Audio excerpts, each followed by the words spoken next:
Hola, quería compartirte algo hoy que tiene que ver con la escucha. Mm, La escucha y la sensibilidad abierta no es algo a lo que estamos generalmente acostumbrados en nuestra manera habitual de funcionar. Eh, yo diría que la actitud general es reducir la cantidad de input sensorial al mínimo necesario, al mínimo elemental para saber cómo responder, pero esta respuesta se da desde un criterio algorítmico, desde un criterio de procesamiento casi informático, digital. Y no es esa nuestra mayor capacidad, no es esa nuestra mayor potencialidad, no es esa la fuente o la naturaleza de la inteligencia básica de la realidad, eh, de la que surge toda la manifestación, todo lo que somos, ¿no? Esta famosa inteligencia de, bueno, que ha creado, que ha manifestado toda la vida. No es esa su naturaleza, no es una inteligencia algorítmica, aunque nosotros en nuestra forma, en nuestra faceta más dimensionalmente limitada, por así decirlo, eh, tendemos a percibir en términos de algoritmos y obviamente tendemos a percibir algoritmos y creemos que la realidad es intrínsecamente algorítmica. Bueno, no. Todo esto para volver a este tema de la escucha, este tema de la sensibilidad abierta, porque nuestro sistema cognitivo, funcionando en su forma más básica, como decía recién, tiende a querer reducir al mínimo la apertura al campo sensible. No es lo mismo que decir información, porque información es justamente la idea de que recibimos información del entorno viene de esta idea o de esta visión algorítmica de la inteligencia, de la capacidad humana y de los seres vivos. La realidad en sí, el campo de la realidad, no funciona en términos de información.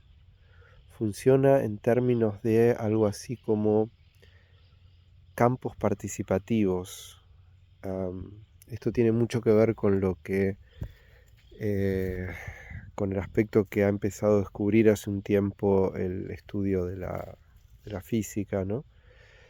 Em, Esta especie de naturaleza no local de la realidad y la paradoja, la enorme paradoja de que, aunque es por naturaleza no local, se expresa, al menos del modo en el que generalmente percibimos, se expresa de una manera localizada, excluyente, ¿no? El modo que generalmente percibimos, esto está acá y no está allá.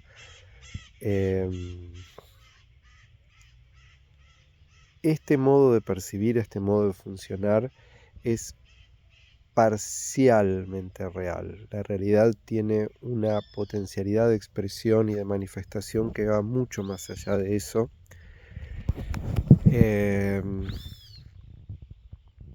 No sé si alguna vez te has interesado por los caminos de entrenamiento esenciales o radicales, por ejemplo, en el mundo oriental, en el mundo de la India, por ejemplo, algo que ocurre cuando una persona está entrenándose o profundizando esta sensibilización, y es que su percepción y su capacidad de acción manifiestan cualidades de lo que podríamos nosotros hoy llamar paranormal, o sea, capacidades de cognición que van mucho más allá de la mera recepción de estímulos a través de los sentidos, y muchas veces capacidad de acción en términos espacialmente y temporalmente no explicables. Esto en la tradición, hay toda una tradición milenaria de esto, a estos fenómenos se les llama siddhis. Los siddhis estos no es algo que se busca específicamente, sino que es algo que suele emerger. Es algo así como si dijeras en un proceso de psicoterapia suele empezar a haber sueños que ocurren y esos sueños tienen muchas veces una potencial sincronístico enorme. Eso no es algo que se hace intencionalmente, que se busca, sino que simplemente ocurre con el proceso. Bueno, en este caso lo mismo, los siddhis son estas manifestaciones de conocimiento anómalo eh, y de capacidad de interacción y de participación en el campo espaciotemporal y vincular de una manera anómala. Y esto es algo que simplemente surge. De hecho, muchas veces el consejo, la sugerencia cuando surgen estas cosas es no prestarles atención. Son cosas que surgen como emergentes de ese proceso, pero no tienen un valor intrínseco. Pero volvamos. Habíamos empezado a hablar del tema de la escucha. La escucha en el sentido de que podríamos decir que la práctica contemplativa, la práctica de iniciática, la práctica de sensibilización radical, en cierto sentido, no es mucho más que simplemente una apertura total al campo el campo de lo real. ¿Qué quiere decir esto? De nuevo, nuestro filtro algorítmico habitual, que funciona desde la forma más básica, humana, de sensibilidad, de pensamiento, de interacción, se basa en que reduzcamos la cantidad de interacción con el entorno, de sensibilidad al entorno, a lo mínimo absoluto necesario para dar una respuesta algorítmica. Esto, alguna parte de nuestro sistema psíquico lo interpreta como simplificar para optimizar la interacción, pero esto no es así. Aquí es donde está el gran malentendido, la gran confusión, la gran, entre comillas, caída de la conciencia humana, que es la de la identificación con esta especie de nivel algorítmico, de nivel dimensionalmente muy elemental, muy carente. Y por eso, digamos, hay en la interacción, en la participación con lo real desde el nivel sensorial más básico, hay un nivel de inteligencia intrínseco en la participación en el campo de lo manifiesto que es infinito, es holográfico, es fractálico. Y eso no es algo que lo pueda procesar la mente algorítmica. La mente humana, el cerebro o la mente humana tiene la capacidad de procesar información a la manera de una computadora, pero no es su naturaleza básica. Eso es como si fuera un sistema complejo de procesamiento de datos elementales, pero su naturaleza básica es un campo holográfico, es una inteligencia distribuida que no está localizada en el caso de una persona solamente en su aspecto físico y en el caso de la vida en general no está localizada en una base única de material o de tiempo y espacio, sino que es como un campo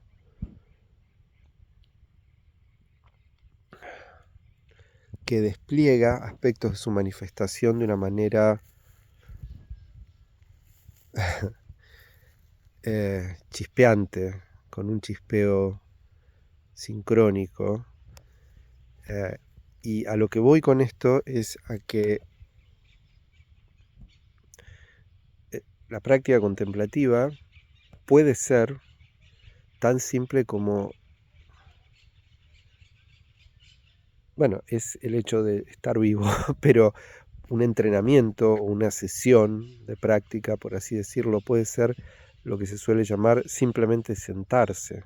No significa que esta sensibilidad solo está disponible cuando estás sentado quietito, sino simplemente sentarse es simplemente en un momento sentarse y no hay nada más que hacer más que simplemente escuchar y ver y sentir.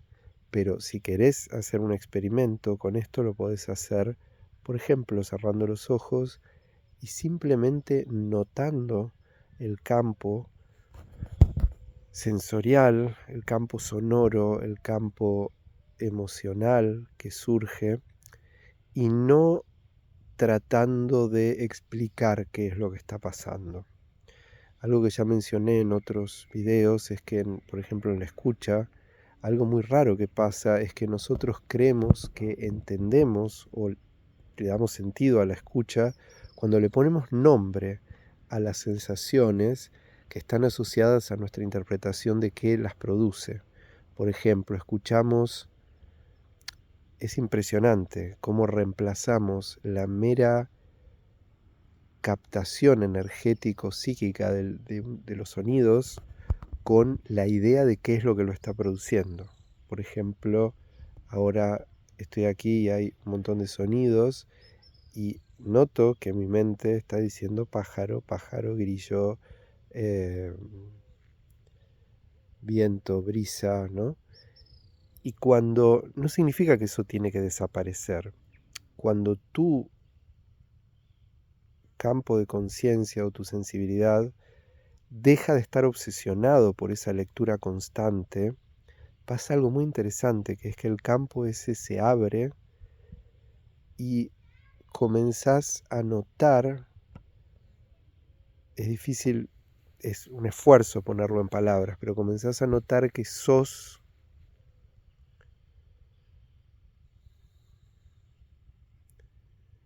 que hay una especie de resonancia participativa que es lo que vos sos, que las cosas no son lo que crees que son, que vos no sos lo que crees que sos, y que generalmente funcionamos en base a una especie de etiquetas modeladoras, algorítmicas, extremadamente limitantes, que nos sirven en cierto sentido, tienen una utilidad, pero que el problema es que nos definen. Y cuando el campo de conciencia, cuya naturaleza es este campo holográfico distribuido, se restringe a estas etiquetas, a estos algoritmos miserables, nuestra conducta, nuestra autopercepción pasa a ser miserable. Y ese es el problema que las enseñanzas o las transmisiones radicales humanas resuelven, que es la miserabilidad patética de la mente humana cuando desconoce su naturaleza, su campo real. A esto se le ha dado muchos nombres a lo largo de la historia, por supuesto, asociados a tradiciones, a enseñanzas. Se habla de lo sagrado, de lo divino, de el camino, el Tao, el campo búdico, el campo crístico, bueno, distintas formas de referencia, pero lo más importante de esto es la apertura a esta experiencia. Esto es algo que resulta iniciático. Iniciático significa liberador de las constricciones cognitivas, experienciales, existenciales, sensoriales y de potencialidad vital, porque vivimos generalmente en una especie de cerrojo innecesario. Ese es el punto. Una cosa en la que se dice en las enseñanzas es que ese sufrimiento, esa constricción producida por esta limitación es totalmente innecesaria. Es como si fuera un emergente de un bucle raro, evolutivo, que debido a que los humanos desarrollamos esta conciencia simbólica y ciertos algoritmos de anticipación a cosas que pasan en nuestro entorno, eso tuvo un precio enorme porque nos metió en una especie de bucle de estupidez en el que partimos de la base de sentir que somos la idea de lo que somos, o lo que una persona, una cultura, un nombre, algo ha designado que somos. Y perdemos de distintas maneras la disponibilidad al campo total. El conocimiento radical, contemplativo, iniciático es básicamente la recuperación de esta sensibilidad mediante simplemente la apertura, como te daba el ejemplo recién. Podés hacer como una prueba, un experimento, que es simplemente permitirte tener unos minutos de, por ejemplo, no es lo único que se puede hacer, pero por ejemplo, cerrar los ojos, darte un lugar en el que probablemente nadie te interrumpa por un tiempo y simplemente escuchar.